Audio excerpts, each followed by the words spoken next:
This will be a very short follow-up video to my prior video titled Hellboy.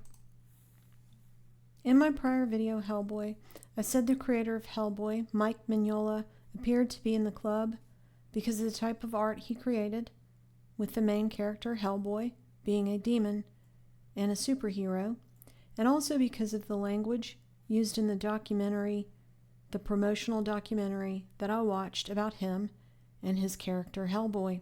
For one, he provided the ancient goddess Inanna and her symbolism to the creator of the queer cartoon network character Steven Universe, according to that documentary.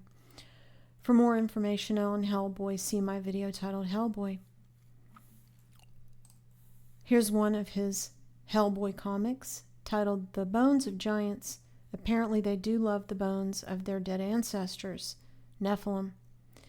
In the promotional documentary that I watched, Mike Mignola and his peers talk about making frequent trips to a specific cemetery for inspiration and ideas. They said they used the imagery from the cemetery in the comic artwork, and you can see that here.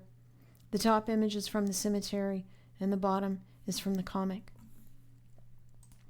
The cemetery is titled Mountain View in Oakland, California. Notice the layout. Mountain View was designed by Frederick Law Olmsted the Druid. Olmsted is touted by the club as the father of landscape architecture in the U.S. He designed many parks and landscapes of government areas, universities, Central Park, the Biltmore Mansion, which is the Vanderbilt Mansion, and Druid Hills near Atlanta. Here's his portrait, painted on the grounds of the Biltmore estate, where the Vanderbilt Mansion is, and it looks like he's a sweet old man, right? A commenter said about Olmsted, Frederick Olmsted was hired as the architect for the McMillan Plan, the improvement of the park system of D.C. The architectural layout was never officially approved by the U.S. government, but the McMillan Plan still moves forward today throughout America. When seeing the architectural layout of D.C., I thought of Burning Man in Nevada. But Olmsted also designed and named Druid Hills in Atlanta. Olmsted created a neighborhood, it says, with rolling hills, similar to those where the Celtic Druids practiced religion, medicine, and magic in ancient Britain. Olmsted used this quote from Longfellow's poem Evangeline to refer to why he named it Druid Hills. Quoting, "This is a forest primeval, the murmuring pines and the hemlocks, bearded with moss and in garments green, indistinct in the twilight, stand like druids of eld, with voices sad and prophetic, stand like harpers hoar, with beards that rest on their bosoms. Harpers are spies." Olmsted is yet another bloodliner whose ancestors arrived in the early 1600s from England to New England, Massachusetts. Here are all the notable witches from the Olmsted family: politicians, poets, historians, astronomers, landowners, war generals, scientists. For more about Olmsted and Druid Hills, see my video titled Druid Hills. But back to this cemetery. Olmsted designed in California, where the creator of Hellboy spent his time and got ideas for his comics from. This is a better image of it for comparison to what I'm about to show you. And many of California's important historical figures are buried here. But notice the layout. It's laid out exactly like this one from the movie Pet Sematary, based on the Stephen King novel.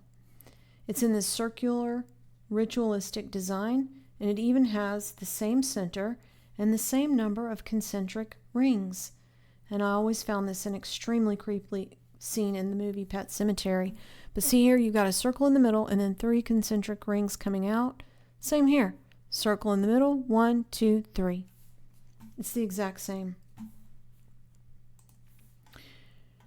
The one in the movie is beyond the Pet Sematary, way out in the woods, and it's characterized as an ancient Micmac burial ground, and the Micmac are native to the areas of Canada's Atlantic provinces and in the northeastern region of Maine, where the movie takes place, in New England. In the movie, they say of this ritual site, "Do not go beyond where the dead speak, the ground is sour. Because in the movie, when people go to the ritual ground, this ancient ritualistic one, it arouses the spirits that are present there. The backstory is that a local buried his young son in the ritual sour ground after he was killed in World War II, and he returned as an entity after being buried there, which also happens in the movie with the cat named Church and the little boy.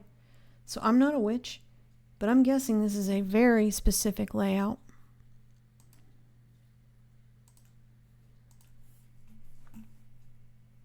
Thanks for listening.